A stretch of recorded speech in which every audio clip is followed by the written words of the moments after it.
Hey guys! Welcome to Couple. Please like and subscribe if you like this video. The Trump administration uses Syrian refugees' traumas as a reason the war needs to end but not a reason to let them in. President Donald Trump and his administration are still deciding whether and how to escalate the US military presence in Syria, after another chemical weapons attack on Syrian civilians that has been linked, though not definitively, to the forces of President Bashar al-Assad. But there's a basic recognition that the war is horrific and it needs to end soon. Defense Secretary James Mattis illustrated the horror of the Syrian conflict Thursday by telling the House Armed Services Committee, "I've seen refugees from Asia to Europe, Kosovo to Africa. I've never seen refugees as traumatized as coming out of Syria. It's got to end." But while the plight of the 5.5 million refugees who have fled Syria is apparently a factor in US policy, it doesn't appear to be inspiring the Trump administration to let in very many refugees. In the last years of the Obama administration, the US resettled tens of thousands of Syrian refugees. When Trump took office, that number plummeted partly because of the 120-day refugee ban that prevented nearly any refugees from being brought into the US over the summer of 2017, and partly because of specific scrutiny facing refugees from several countries, including Syria. The result is that the US is on pace to resettle fewer than 100 Syrian refugees in the fiscal year that ends September 30th.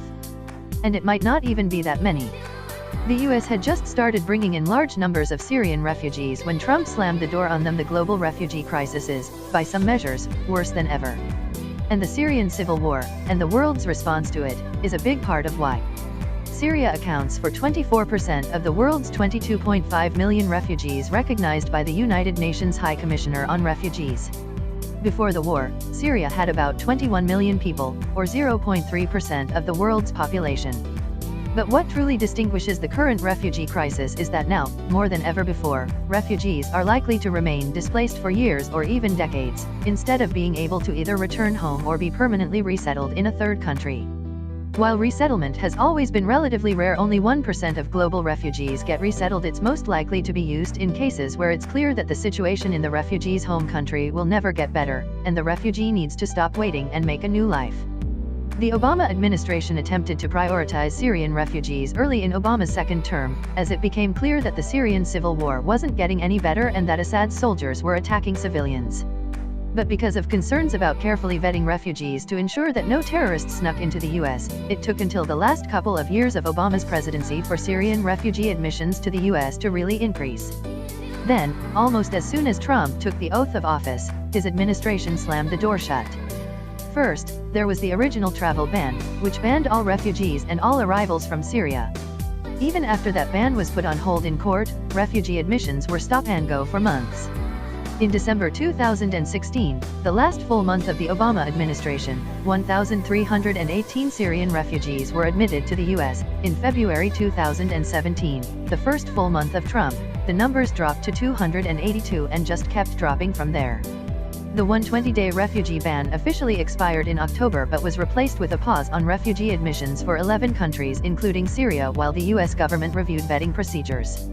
Admissions for Syria restarted at the end of January, and 9 refugees have been admitted since then.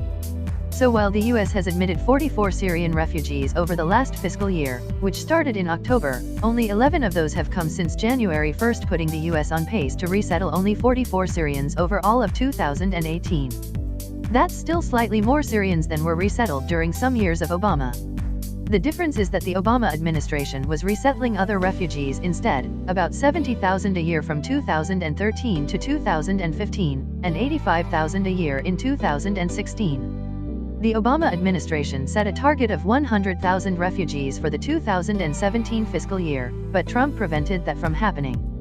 The Trump administration, meanwhile, has set the lowest refugee target in modern history, no more than 45,000, and it's not even on pace to meet it. President Trump and his administration fundamentally don't believe that there is such a thing as the global refugee crisis, that a war that displaces millions of people in one part of the world creates any obligation on a country in another part of the world to help them. Mattis's comments make it clear that at least some members of the administration think the US has some responsibility to stop the horrors of the Syrian civil war. It's just that those responsibilities appear not to include giving the war's victims a new home.